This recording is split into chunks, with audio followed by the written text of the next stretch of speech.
Hello, folks. It's Dom Lawson here. I'm in a hotel room in Hanover in Germany, for reasons best known to myself.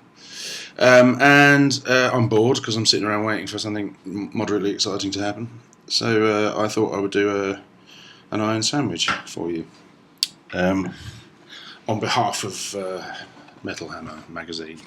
Not really on behalf of Metal Magazine. I'm sure Metal Hammer magazine. I'm sure they would rather disown 90% of everything I say, which is perfectly understandable, really. Just that slightly. There we go.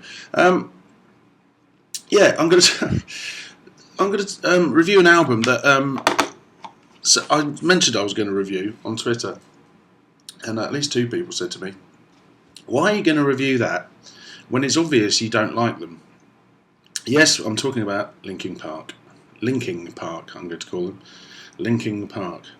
That's a better name than Linkin Park, which doesn't mean anything. Yeah, I mean, it's a good point, I suppose. Well, it's a point, whether it's a good one or not remains to be seen. I mean, yes, you could say that given the fact that have stated quite firmly in the past that I think that Linkin Park are fucking awful, that there's no point in me reviewing their album. But, on the other hand, I think I'm pretty open-minded about music, and I think I'm entitled to review anything I like. And I like to give things a fair go. I've been wrong about bands in the past and grown to like them. There are bands that have released a couple of albums that I haven't liked at all, and then they've released another one that I have liked, and I'll put my hand up and say, I was wrong, they're actually really good. Or, similarly, bands that I've really liked have made shit albums, and I've changed my mind about them and said, oh, actually, I was wrong, they were shit. Or they're shit now. Fuck you, I'm going to review it anyway, whether you like it or not. You say, the chances of me liking a Linkin Park album are very, very, very slight. That's true. But I also think that they're a band that they're such a massive band that I think within the mainstream music press, or certainly the rock press, you will be hard pushed to find anybody that's going to be 100% honest about them, and you won't find any negative opinions for the most part because they're a big band. So obviously people are relying on a good relationship with that band to get front covers and all the rest of it, and to get big interviews and good access to the band. So really, not that any magazines are entirely immune to this kind of thing, but it's that kind of who's going to be the one to say something rude about a really big band. Most people don't, because of political reasons, which of course are understandable. But Linkin Park, I think, get away with absolute bloody murder because they're such a huge band that it's kind of glossed over the fact that they're absolutely fucking dreadful for some reason. I don't know why. People don't seem to acknowledge that very often. And yeah, okay, Hybrid Theory, I don't like it. I think it's an awful record, but I do understand why people like that. I understand why they liked it at the time, because it was, new metal was beginning to creak a bit, and this kind of very fresh, poppy kind of version of it emerged. And I suppose if you're of the mindset that anything that's catchy is by definition good, then I think it's understandable to say that Hybrid Theory is a good record, because it's got lots of very catchy songs on it. I just objected fundamentally to it being associated with metal in any way, and it's not one of those, it's not the metals things at all, really. It's just that, if you're going to be described as metal on any level, you have to at least bear at least one of the traits that we associate with heavy metal music. And Linkin Park really, other than using a distorted guitar sound, which really is an affectation rather than any kind of sincere love of Slayer. It's just, I don't know. It's just there's nothing about them that's got anything to do with metal. Not their ethos, not the way they present themselves, not their lyrics, nothing. Just nothing whatsoever. I'll even take Bullet for My Valentine over Linkin Park, because at least Bullet for My Valentine, as god awful as they are, chuck in the occasional riff that's obviously influenced by thrash, or Metallica or whatever. But there you go. So Linkin Park, I don't like them, I'll be honest. But I went into this album with an open mind, because I always do, and if you don't believe me, again, fuck you. The last Linkin Park album was horrifying, I've got to say. I don't like their trademark sound, for want of a less irritating phrase. Anyway, but that they went off and said they were going to do an experimental album, and they said, this is us taking some risks. Well, you weren't taking any risks, you were just doing something different and doing it really badly, and the songs were awful, and it was just a mess of a record. Rather than being one of those kind of disastrous calamities that would at least be funny if it was so horrifyingly bad that that they attempted to make a jazz record and it got horribly wrong, it was just bad in a very bland and beige kind of way, really. And it was, it wasn't awful enough for anybody to hate it. You just kind of heard it once and went, oh, well, that didn't work, and then never listened to it again.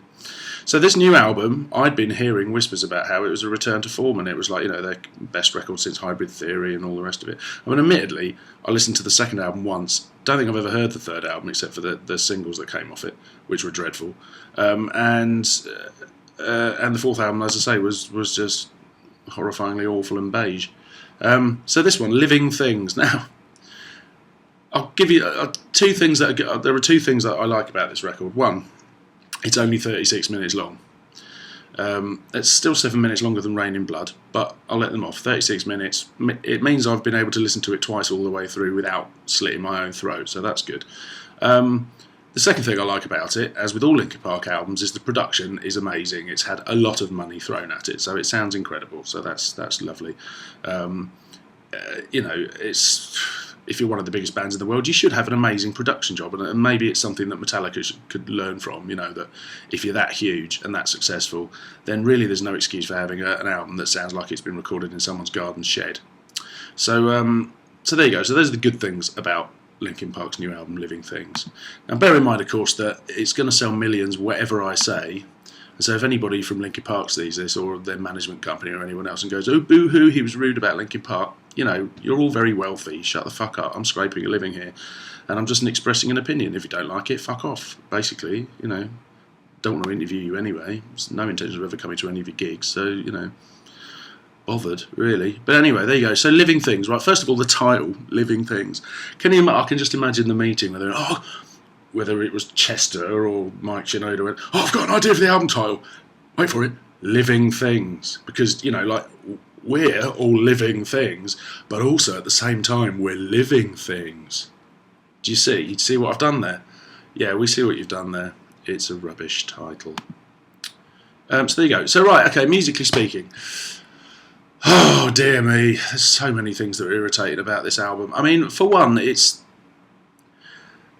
last album was experimental. I mean, experimental. It was, only experimental if you've never listened to any other music, really. But, it was experimental compared to their previous records, which all sounded the same. But, I mean, it was, all right, a bit daring. This album, it's like what they've done is they've kind of gone back to the formula of Hybrid Theory for most of the songs. There are a couple of exceptions to that. And rather than kind of rejuvenating their trademark sound, they've basically nicked all the latest cool sounds from pop records. So Living Things is really a pop record. It does have some loud distorted guitars on it, but really no more so than the previous album. And they're all so treated and processed and with strange effects on them that they really don't sound like guitars at all anyway. It's all very much a computerised deal, There's no dirt under the fingernails of this album whatsoever. But it's the borrowing the clothes of pop music. I mean, they really obviously want to be a pop. I mean, they are a pop band. Let's face it, they're not a fucking metal band. They're certainly not a rock and roll band. They're a pop band, and they kind of get lumped into the kind of alternative stroke rock stroke metal kind of thing because of that's where they were placed when they came out. But really, this is a pop record through and through. And I've got nothing against pop music. I just don't like bad pop music. And the first track, Lost in the Echo, excuse me, it's got it's got that kind of dubstep set. I don't know what I'm asking you. You're not going to reply, eh? That dubstep thing that you either like or you don't. Now, I quite like a lot of it, the bro step or the dubstep stuff, Skrillex and whatever the other fella's called. All those chaps. I quite like some of that, and I like the stupider the better. And I loved the Korn album, Path of Totality. I thought it was a brilliant record. What Korn did with it was write really great songs and kind of incorporate that sound, and it all kind of mixed together really well and suited Korn stuff because they actually did it and it was obnoxious and heavy, and I like that. On this album, it's the most sanitized version of dubstep you could ever possibly imagine, and on the first track, Lost in the Echo, it just sounds like any number of pop records from the UK charts at the moment, with a little whiff of heavy guitar in it, but that's about it. And it starts off with this. Another thing, Mike Shinoda's rapping. I mean, come on. Really? I mean, I've been listening to hip-hop for more than half my life, right? I don't want to be all like, I know more about hip-hop than you or anything like that, because I'm sure there's plenty of people, or several people watching this that know plenty about hip-hop. But does anyone think Mike Shinoda's a good rapper? I mean, really? He's rubbish. I mean, just the first rap that he does on Lost in the Echo, he uses the same phrasing over and over again. I mean, maybe that's the point, but it's like, would Eminem do that? Would Cool G Rap have done that? Would Biggie have done that? No, of course they wouldn't. They would have used interesting rhythms and polyrhythms and overlapped sentences and all kinds of stuff that you could do that's rhythmically interesting over the top of a straight beat. Instead, Mike Shinoda just says a load of phrases that all have exactly the same phrasing to them, and it's just boring. And the lyrics are shite as well. It's like, this is nothing remotely dangerous or edgy about it, and Shinoda's rapping is one of the main reasons for that. I mean, what other songs are there? I mean, the lyrics to some of these songs, "Castle of Glass." I mean, for God's sake, I'm just a crack in this castle of glass. What? You're certainly a crack, mate. That's for damn sure. I mean, there's another track. I can't remember which track it is. Honestly, I wasn't paying that much attention the second time around, so the titles have gone. But there was one track that has a kind of drum and bass bit in it.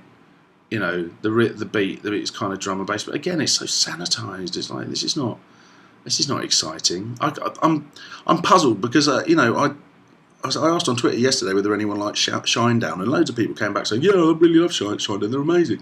And fair enough, each to their own and all that rubbish. Fine. I can almost get that because they're a big mainstream rock band with stadium-sized sing-along tunes, and it's not my thing at all. Don't like it. I find it really turgid and dull. But I kind of get it. With Linkin Park, I don't get it at all. How anybody... I mean, I can understand why people might like it in the same way that they might like Katy Perry or N-Dubs or something, but there's nothing exciting about it. This kind of music should be exciting, and it's not. It's just boring. There's one track called Victimised, right? It's 1 minute and 46 seconds long. Okay, it's mainly a rap by your boy Shinoda, which is unspeakably awful. Just trite and, meaningless, really. And, one thing I've noticed about Linkin Park is they have 3 emotional settings. They have moderately angry, moderate or moderately defiant, more than angry. Really, angry would be too strong. It's defiant, like about, well, I will not go to school, that kind of thing. Moderately sad, never distraught or depressed, but moderately sad, or moderately joyful, which is the least used of the 3. So at least I suppose in that sense they have that element that may be vaguely close to metal, but not really. There's this track Victimised. I mean, for one, you're all millionaires, you're not victimised, shut the fuck up. But secondly, it's this awful rap, which I've listened to it 3 or 4 times now. It's the one track that I put on repeat because I couldn't quite believe it. I genuinely laughed out loud the first time I heard it. And then the chorus is Chester Bellendington screaming his head off. Going victimised! It's like, really? Okay. And it's supposed to sound all like kind of edgy and punky and like Larry. And it doesn't. It just sounds rubbish. There you go.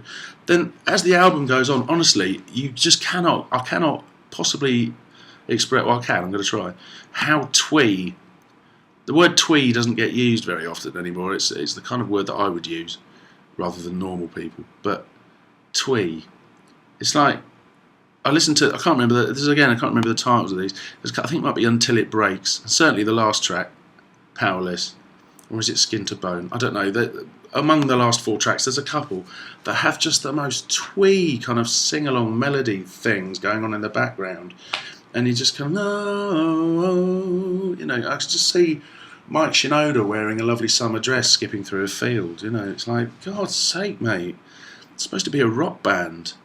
They've been completely emasculated by success and wealth and an absolute terror of not making more money by making another bland record that won't offend anybody and will get played on the radio a lot. It's just awful. I mean, I've heard people say what a great singer Chester Bennington is in the past, and maybe he has been on previous records, but on this record he sounds like about 14 on most of it. And it's just, where are your testicles, sunshine? Don't get it at all. Anyway, so there you go. I could go on. I mean, I could rip the whole album apart. I mean, I have done, really.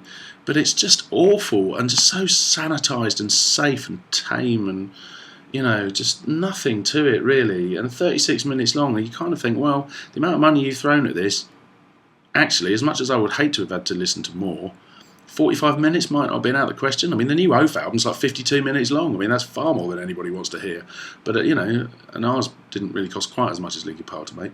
But even so, put a bit of effort in, lads, really. Because half of this album, half of Living Things, Living Bastards, more like, is little interludes. There's a few little bits that just sound like bits they've nicked off Depeche Mode and 9 Inch Nails records. And you just think, well, God, it makes me want to go and listen to Depeche Mode and maybe Nine Inch Nails, mainly Depeche Mode or Gary Newman. But anyway, there you go. Well, 15 minutes, Jesus. Sorry, Linkin Park. That's 15 minutes of vitriol aimed at you.